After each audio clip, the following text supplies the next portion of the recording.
Praise the lord. పునరుద్ధానుడైన యేసుక్రీస్తు నామములో మీ అందరికీ నా శుభాభివందనాలు. బాగున్నారా?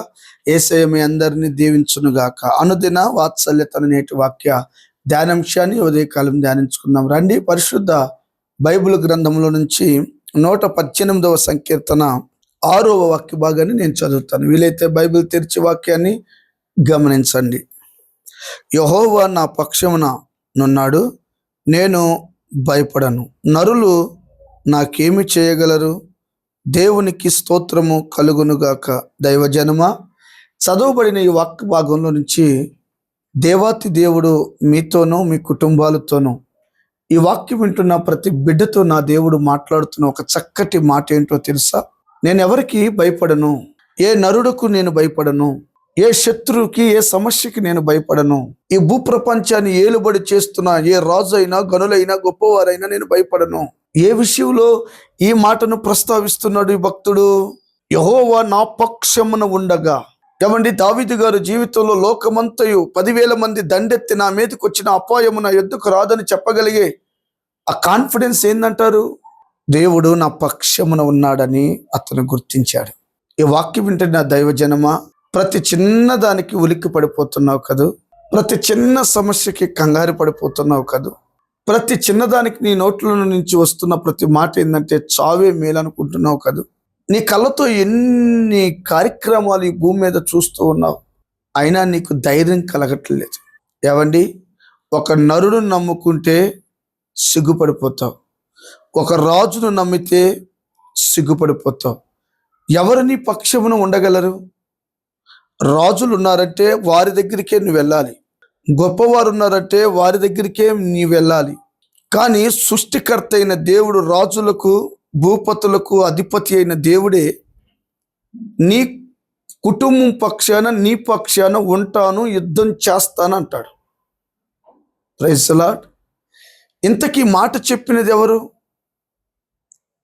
నరాలాడుతున్న నరుడు కాదు, సృష్టికర్త అయిన దేవుడు నీ కుటుంబం పక్షాన ఉండడానికి ఇష్టపడుతున్నాడు, ఉన్నాడు అని కాన్ఫిడెన్స్గా ఈ దావీదు గారు చెప్పగలుగుతున్నాడు. ఎందుకు? అరణ్యములో ఎలుకబంటు నోటి నుండి కాపాడాడు కదా, సింహపు నోటి నుండి తప్పించాడు కదా, శత్రువుల చేతుల నుంచి విడిపించాడు కదా, కుటుంబంలో సమస్యలు వచ్చినప్పుడు విడిపించి దావీదు పక్షాన దేవుడు ఉన్నాడని ప్రజలు గుర్తించారు కదా.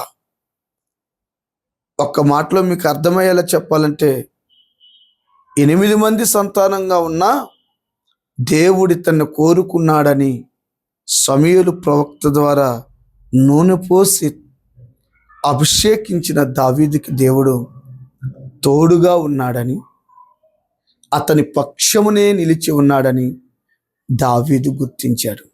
ఈ వాక్యం వింటున్న దైవజనమా, ఎప్పుడైనా నువ్వు గుర్తించావా? నీ పక్షాన్ని ఎవరున్నారు? దేవుడున్నాడా?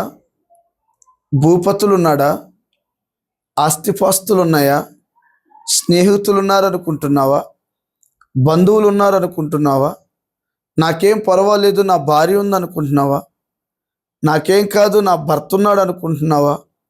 నాకేం కాదు, నా పిల్లలు ఉన్నారనుకుంటున్నావా? నరాలాడుతున్న నరుడు నమ్మదగిన వాడు కాదు, కాదు, కాదు, కాదు. పిల్లల్ని నమ్ముదామా? అనాథాశ్రయంలో పెట్టేస్తున్నారు. భర్తను నమ్ముకున్నామా? ఎప్పుడు చంపుతాడో తెలియదు, ఎప్పుడు విడిచిపెడతాడో తెలియదు. భార్యని నమ్ముదామా? ఎప్పుడు ఈ భార్య ఇతగాన్ని చంపేస్తుందో, ఏ అక్రమ సంబంధాలు పెట్టుకొని వెళ్ళిపోతుందో కూడా లోకం అర్థం కాని స్థితిలో ఉంది. నేనంట, దేవుడు నీ పక్షమున ఉన్నాడని నువ్వు గుర్తించగలిగితే, ప్రభు దగ్గరికి వచ్చిన ప్రతి బిడ్డ పక్షాన నా దేవుడు ఉంటాడు, నువ్వు విశ్వసించినప్పుడు, నువ్వు నమ్మినప్పుడు దేవుడు కార్యం చేస్తాడు. ఎందుకు ధైర్యంగా చెప్పాడు తెలుసా? దేవుడు ఉన్నాడని నమ్మాడు. నమ్మిన వాడికి ధైర్యం. దేవుణ్ణి నమ్మేవాడికి ఎవరైనా సరే ఒక ధైర్యం, మనోధైర్యం. ఆ ధైర్యంతో అగాధాలు దాటగలమండి బాబు. ధైర్యం ఉంటే చాలు, ఎంతటి రోగానైనా తట్టుకోగలం. ధైర్యం ఉంటే చాలు, ఎంతటి సమస్యనైనా ఎదుర్కోగలం. ధైర్యం లేకపోతే ఏమండి, చచ్చిపోతాం. అమ్మా, తల్లి, చెల్లి, తమ్ముడు, ప్రియమైన అన్నలారా, కుటుంబ సభ్యులారా, కంగారు పడకండి, భయపడిపోకండి. దేవుడు మీ పక్షమున నిలిచి ఉన్నాడు. నిలిచి ఉన్నాడు గనుకనే అఖండ విజయాన్ని గొలియాతు మీద దావీదుకి దేవుడిచ్చాడు.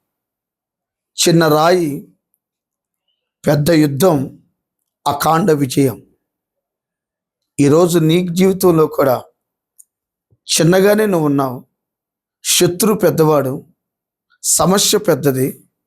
సమస్య కంటే గొప్పవాడు నేను ప్రకటిస్తున్న ప్రభు. ఈ వాక్యం మీ గుండెల్లో భద్రపరుచుకొని, స్థిరపరుచుకొని, మనోధైర్యాన్ని తెచ్చుకొని అడుగులు ముందుకు వేయి.